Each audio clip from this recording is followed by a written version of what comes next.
guys, welcome back to my channel. If you are new here, I'm Kenny. Make sure you subscribe to my channel down below. I really appreciate that, and don't forget to give this video a thumbs up if you find it helpful and enjoy it.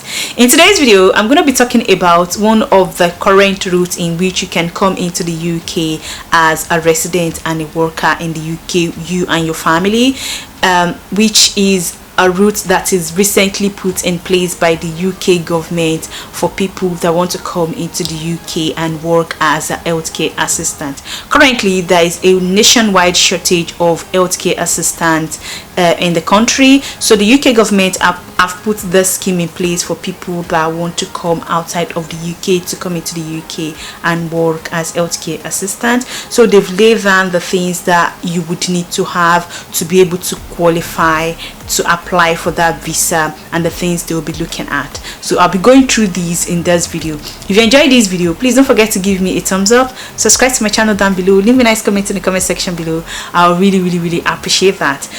I know this is like so much information to get, so you would need a pen and paper to start writing. Okay, so UK government recently announced that somewhat the later part of last year, November, December last year, and these are the things that they would be asking for, and these are the things that you should have. You don't need to have a health background, you don't need to be a nurse or a doctor, you don't even need to have worked in the health sector before to be able to apply for this visa. There are things that you can do to make you qualify to attend interviews and apply for this visa, which I will be going through in this video. So the first thing is that according to the UK government on their website, they'll be testing your knowledge of English, and as we know, currently IELTS is the most acceptable English proficiency test for the UK government. So if you already have an IELTS, kudos to you, you can use that, and if you don't have that already, you can start preparing for that and write the exam. It doesn't really say if you have to do an academic or a general, so either one that you think you can do well, I would advise that you do that, because on the website it doesn't really say if you need a general or academic, and it doesn't say the score that you need to get as well.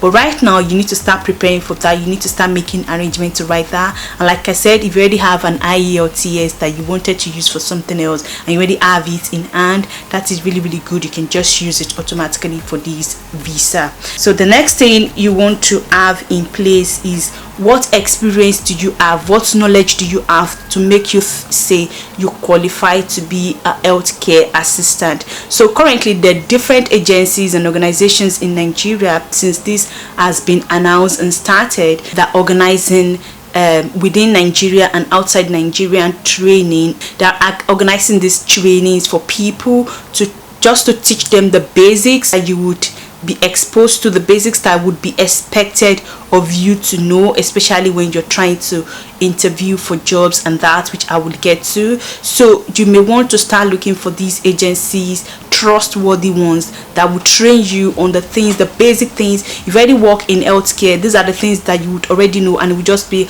like a rehash of these things. But if you don't have any experience in healthcare, these things are they're not difficult. They're just the basic things that everyone should know if you want to work in healthcare.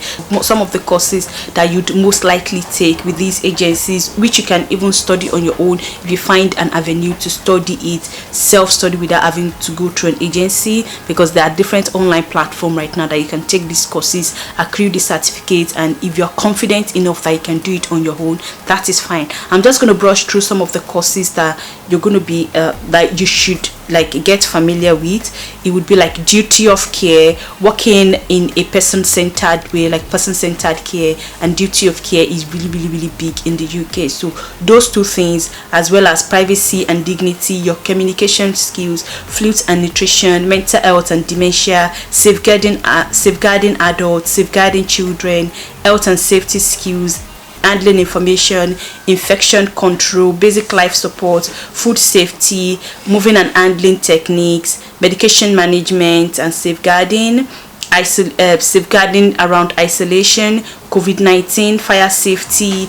And these are some of the courses that you would most likely be taking. Even as a nurse, when I came into the UK, these are some of the courses that my employer made sure I took before coming on the floor, because these things are things that you would transfer into your work to be able to work safely and efficiently and effectively. So most employer will be looking for these things. So if you find someone that can provide you with this training, either online, in person, or self-study, that would really be good, because when you're doing your interview, when they're asking you questions, you'll be conversant in these things, you'll be confident in answering these questions based on your knowledge of these things. So you want to study, you want to have as much knowledge about like the healthcare, the ethics. The healthcare in UK, it's somewhat different from Nigeria. That is why some of these courses will be streamlined to make you understand how these things apply when it comes to the health system, the healthcare system in the UK. So that is another thing that you would want.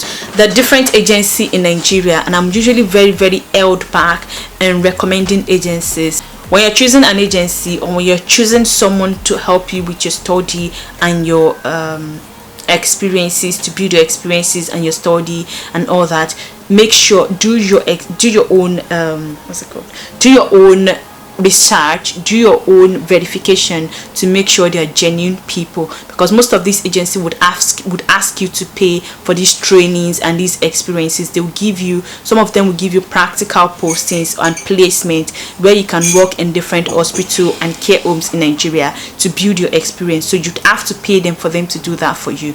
So make sure they are genuine people. So once you've done your you've determined, okay, you want to be coming to the UK, you've done your English proficiency test, you've attended different trainings, and you know you're confident and competent enough to say you can come into the UK to work as a healthcare assistant, then you can start looking for jobs. So there are different job platforms that you can apply for job. I would do a separate video on these. Or if you're going through agencies, some of these agencies will link you up with different employers that would they will link you up with different employers, and you can choose whichever job that you think you're comfortable with. I don't know how to explain it. So let's say it's either you go to all this job platform to apply for the job, or you go through these agencies. So if you go through these agencies, if they have an employer, this employer may have job in England, they may have job in Scotland, they may have job in Ireland, they may have job in Wales, they may have job in the care home, they may have job in the community, they may have job in the hospital. Whichever one you're comfortable with, then you can start applying for them. You can start decide to say, okay, I would like to work in the community as a home care, I would like to work as a care assistant in a care home, I would like to work in a dementia unit, I would like to work in the hospital, I would like to work in a drug and rehabilitation center, I would like to work with children, I would like to work with head injury. Whichever one you think you're comfortable with based on your own knowledge or interest, then you can start applying for those jobs and putting those in consideration. So that is the next step. Once you know you've harnessed as much knowledge that you think you're comfortable and confident enough to do the job, then you start applying for jobs. So once you apply for job and you get a job, you've applied for job and you've got an interview, then the knowledge that you've gained from the study through the agency or through your self-study, then you can now use that to attend the interview, and most likely you will pass, because they will not be asking you too technical questions. There is 90% of chance that even after you come into the UK, your employer will still give you different training to make you more confident and more competent to handle your role. So once you attend your interview, like I said, they won't be asking you too much technical questions. They just want to know the basics and make sure the people you'll be taking care of would be safe around you, like they're okay putting people's safety in your hand. Those are the type of questions they'll be asking you. So once you've done the interview and you pass, your employer will give you something that is called certificate of sponsorship. So once you get your employer and they give you a certificate of sponsorship, they would usually sign a contract with you, and the contract will say that let's say my employer is ABC, ABC company is ready to employ Kenny to come work for me at my company as a healthcare assistant for a term of 3 years. Within these 3 years, this person will be fully employed with me on a basis of 36 hours contract. Usually the healthcare assistant job here is usually 12 hours, and most people work either 3 days a week or 4 days a week, or 3 and 4, which means you're doing a 42 hours contract. You will do 3 days week and 4 next week, 3 days week and 4 next week. That's a 42 hours contract. So you can either sign a 36 hours contract, a 42 hours contract, or a 48 hours contract. The contracts that you'll be signing with them, it would highlight all these things, that I'm signing this person on a 36 hours contract, which is the basic, as a full-time employment, because that's what it has to be. So I'm signing this person on a 36 hours contract. This person will be working with me at my company at this location. This person would be earning, let's say, £10 per hour when this person is working with me, and the annual salary that this person would be getting would be, let's say, £20,000.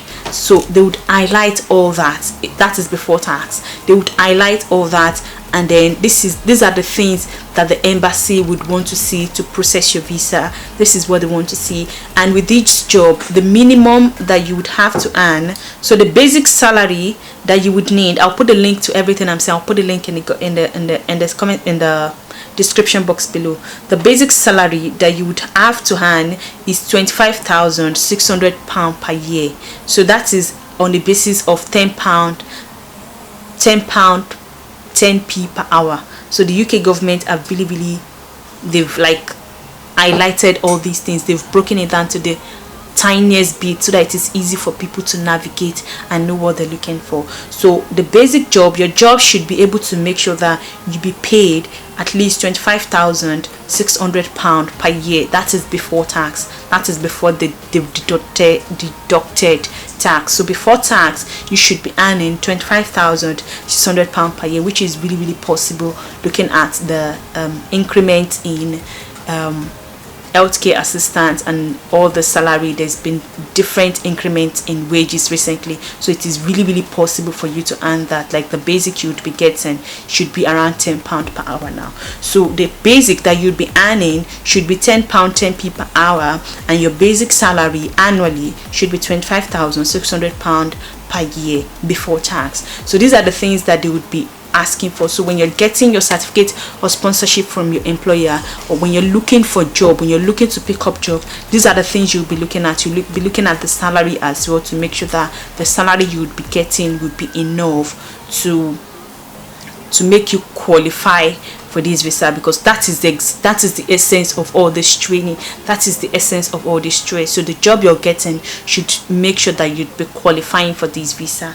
And so it is this certificate of sponsorship that you would take alongside your IELTS and other paperwork that would be asked for, which I'll start saying them right now. Okay, so the other things that you would need apart from the certificate of sponsorship from your employer and your IELTS, it would be an up-to-date international passport. You need to make sure that your passport would not expire in the next 6 months. You would need a tuberculosis test, which is done like worldwide in Nigeria and every other country. You would need a healthcare certificate or experience. That is what I said, that most of this training you will earn a certificate, you will get experience from them, and then you can use that together to go for the to attend your job interview. You would need your certificate of sponsorship after you have the experience and your certificate. You would need an up-to-date CV. You need to start polishing your CV to make sure that at a glance, anybody looking at your CV at a glance can say this is who this person is. It shouldn't have unnecessary information. It should be streamlined. Every experience you put into it, every education you put into it, it should be streamlined to favor the job you are applying for. You would need work and character reference, which you can get your work reference from. If you're going to an agency, they can give you the work reference, and character reference you can get that from anyone. You would need to prepare for your interview. I've already said that. you would need to be fully vaccinated for COVID, because to be able to work in a care home or in the health sector in the UK now, you need to be fully vaccinated, your first dose, your second dose, and your booster dose. The booster dose, they may not hang on it too much, but your first and second dose, you need to have had it. So these are the things that you would need. I'm going to go over it again. You would need a valid international passport. You would need your IELTS, tuberculosis test. You would need your certificate of sponsorship from your employer. You would need an up-to-date CV. You would need police clearance, and then you have to be fully vaccinated for COVID-19. So once you have all these, you can take all of them with your passport, apply for the visa, and there's high chance that you would get it, because these are the things that the UK government is asking for. And the way the UK government works is that if they ask you for everything and you have it, there's higher chance you will get that visa. So once they give you that and you apply for your visa, and one thing about this visa that is wowing me and I find more interesting is that they're not asking for health surcharge, because most of the visa in the UK, even if you're already a resident in the UK, you're renewing your visa, you pay for something that is called the health surcharge. And there's even somewhere that they said that they've excluded the health surcharge for this visa, which is really, really good. Even the price, the amount of money they're asking for this visa is not as expensive as I'm used to when it comes to UK visa. They're asking for, if you're applying for a visa that is less than 3 years, okay, so the application fee is £232 if you're applying for the 3 years visa. So if you get your certificate of sponsorship from your employer and you sign a 3 years contract, then you'll be applying for the 3 years visa, and then the money that you'll be paying for that visa is £232 per person. So if you're bringing your husband, you'll be paying £232 and your husband will be paying £232. If you have little children, you'll be paying the same amount, your husband will be paying the same amount, and they'll be paying the same amount. So it depends on how many children you have or how many dependents you have. That would determine how much you would be paying. That is why I say most people usually just go for the 3 years contract. It's safer for you to sign the 3 years contract with your employer, so that you're not held unnecessarily too long on an employer, and it's safer and it's more cost effective to sign the 3 years contract and apply for the 3 years visa. Another money which you would definitely need, it is your bank statement. And according to the UK government, they said that if you're applying for this visa, you have to have had £1,280. They're very specific. At least £1,280 sitting in your account for a minimum of 30 days. So if you're applying for a visa, when you're taking your bank statement, your bank account to the embassy, when you're taking your bank statement to the embassy, or you're sending it to the embassy to apply for this visa, you need to have at least £1,280. So you need to look for that the equivalent of that money, as it is the conversion rate in Nigeria. Now you need to look for the equivalent of that money and have it in your bank account. That will give them the peace of mind that when you come into the UK, the first month or the first few weeks that you'll be in the UK, you have some money to take care of your expenses. Even without you starting job yet, you have some money to take care of your expenses without relying on the government. The UK government doesn't like when you come into the country and then you have to be depending on them, even as like a destitute, and then they will be, I don't know how to explain it, the aunt will be forced to come and assist in some way. So that is why they put all these measures in place. So if you have the £1,280 in your account, you have to have that money in your account. They're not going to take that money from you. That money is yours, but they need to have that assurance that you will have that money, that when you're coming into the UK, and there's a high chance they will ask for that money as well when you're coming into the UK at the airport. They will ask for you to say, where's your statement of account? They just want evidence of it at your point of entry that you still have that money, just to make sure that your first few weeks in the UK you won't have to be depending on the government. You would have enough money that is sufficient to take care of you. So if you have partner and children, the money will increase as it goes. I'll write the prices right here on the screen. So if you have partner and children, it will be more than 1,280. The money will increase as it goes, because they are your dependent. They'll be adding more money to make sure that you and your dependents will have enough money that is sufficient to take care of your needs your first few weeks or your first few days in the UK before you start job. So that is that for the requirement for this new visa that's been put in place by the UK government. I've been encouraging people that I know, I've been encouraging everyone to go for it. even if you don't want to stay in the UK to work as a healthcare assistant, this visa is a good stepping stone to come into the UK. And then once you're done once you're done with the contract you signed with your current employer, you can diversify into other things that you want. And with this visa you can work, you can school, even your partner will get the same benefit as you. The partner does not need to work as a healthcare assistant. Your partner can go find any other job in his or her own specialty, or if they have any other interest in any other job, they can go find that job. Your children can start school immediately. You don't need to pay anyone for them to go to school. You just register them with the school that is closest to the address that you live, and then they can start school immediately, and you can start building your own financial independence to be able to afford the basic things as well in the UK. It's a huge, like when I saw like these visa and the things associated with it, it's a huge opportunity for anyone that's been looking to travel to really dabble into. And yeah, that is that for this video.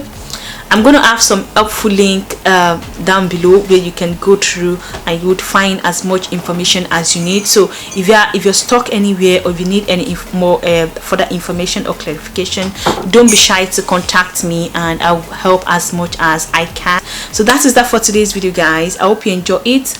I hope you find it helpful. All the best. I wish you the best of luck in your endeavor. If you have any question, any clarification, please let me know in the comment section below. If you have any experience on this, if you have any agency link, thank you guys, and I'll catch you in my next video. Bye guys.